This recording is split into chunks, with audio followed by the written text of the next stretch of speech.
talk.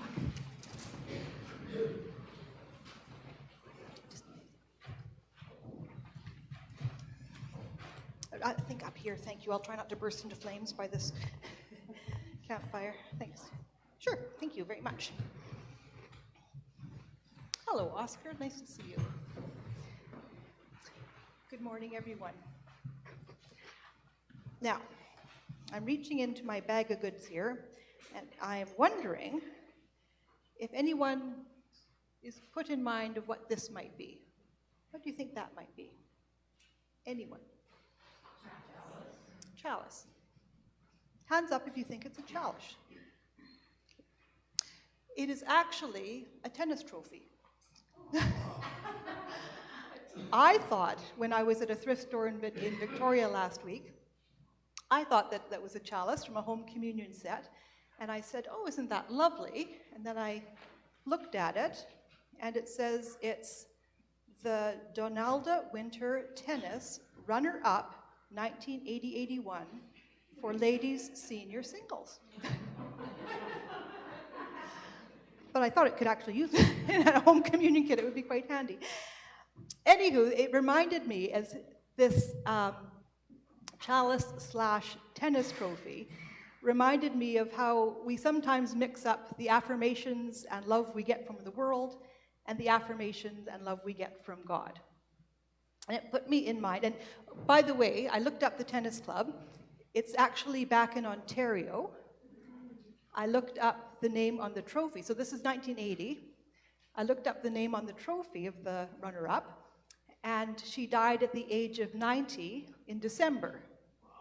So she had brought this with her, it seems, from Ontario, and kept it till she died. And I can relate to that because, oopsie, this is my trophy from grade 7. And I'm ridiculously attached to it. You'd think I'd have moved on by now, but no, it's dusty, it's sure dusty, but I still have it in my basement from grade 7, which is getting to be a few decades away. So I went on a little hunt to see what other kinds of trophies I could find in our house. This is Mum's yo-yo championship trophy. She was the district Cheerio champion back when she was growing up in Vancouver. It was sponsored by Cheerios. It would be a Saturday afternoon contest, and she was the district Cheerio champion from 19-something or other. This one I'm quite fond of. This was made by Torben shortly after he seems to have obtained a wood-burning device of some sort. He says, "This plaque is to commemorate Sam on hanging upside down, tied by his ankles for 3 minutes." So they went through a period of having, oh gosh, there was another little plaque in my hand, there we go. They went through a period of, it was quasi-sports challenges, quasi-torture, quasi-brotherly love / who knows what. This is another trophy that Sam got from Torben. It's a plastic one into which is scratched Sam TJ is the winner. And it says around the rim here, it's quite hard to read, but it basically has recognized Sam for climbing up 2 flights of chairs while a very large office chair was strapped to his back. So, ranging from the sublime to the ridiculous, we are attached to our trophies of the world. And in the readings, well, actually, I wanted to ask you folks, do you have any weird trophies at home or prizes or anything? More than that. Oh, give us one, Larry.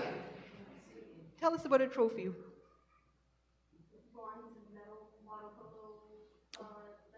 A water polo medal, wonderful. Anyone else? Lots of soccer. Soccer? Diane? I have a trophy for the festival, music festival in It's the Sunshine Coast Music Festival.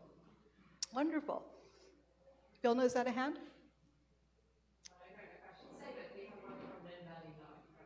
That's right. We've got the good neighbors of the year from Lynn Valley Life sitting right amongst us. Yeah, that's right. So, you know, it's wonderful to encourage each other with recognition for our skills and talents. And it's also a wonderful thing to keep those things in perspective and keep our minds focused on the love of God, not the love of the world. And to not get overly attached to the affirmations of the world when our true home is in God. So maybe keep an ear out for that theme in the readings this morning, and we'll loop back and talk about it again during the sermon. Thanks for joining me up here.